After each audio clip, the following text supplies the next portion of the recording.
బాబు జగజీవన్ రామ్ 118వ జయంతి సందర్భంగా నంద్యాలలో ఘనంగా వేడుకలు నిర్వహించారు. కార్యక్రమంలో టీడీపీ యువ నాయకుడు పాతిరెడ్డి తాతిరెడ్డి, మనీష్ రెడ్డి, మార్క్ఫెడ్ డైరెక్టర్ తాతిరెడ్డి తులసిరెడ్డి పాల్గొని ఆయన విగ్రహానికి పూలమాలలు వేసి ఘనంగా నివాళులర్పించారు.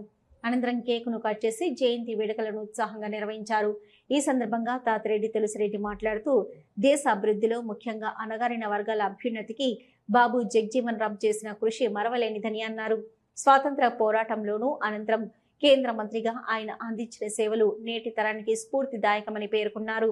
బడుగు బలహీన వర్గాల హక్కుల పరిరక్షకుడుగా ఆయన ఆశయాలను కొనసాగించడమే మనం ఆయనకిచ్చే నిజమైన నివాళి అవుతుందని తెలిపారు. ఈ కార్యక్రమంలో స్థానిక నాయకులు, కార్యకర్తలు, అభిమానులు పెద్ద సంఖ్యలో పాల్గొన్నారు.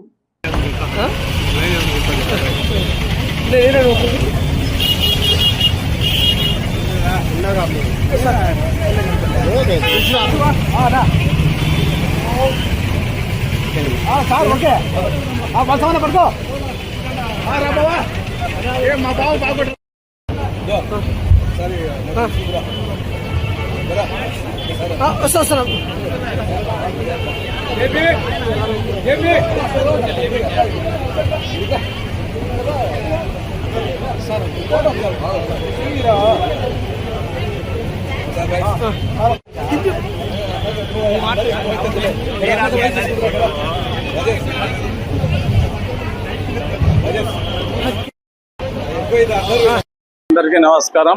ఈరోజు బాబు జగజీవన్ రావు గారి 118వ జయంతోత్సవం. దాని సందర్భమైన బడుగు బలహీన వర్గాల నుంచి ఒక దళిత కుటుంబం నుంచి వచ్చి కేంద్ర ప్రభుత్వంలో దాదాపు 13 శాఖలకు మంత్రిగా ఉండి పదవులను నిర్వహించి అత్యున్నతమైన స్థానంలో నిలబడినాడు. అలాగే ఉప ప్రధానిగా కూడా పనిచేశారు. వీణ జీవిత కాలంలో ఇండోపాక్ యుద్ధం వచ్చినప్పుడు కూడా రక్షణ శాఖ మంత్రిగా ఉండి ఆయన మా ఇండియాను గెలిపించేలాగా చూశారు. ఎంతో పటిష్టంగా నీతి నిజాయితీతో పనిచేసి ఒక మంచి నాయకునిగా ఆదర్శవంతంగా ఆయన భారతదేశంలోని జనాలందరికీ, బడుగు బలహీన దళిత వర్గాలందరికీ ఆదర్శంగా నిలిచినటువంటి ఒక మహోన్నతమైనటువంటి వ్యక్తి. అటువంటి జయంతిని జరుపుకోవడం చాలా శుభకరం.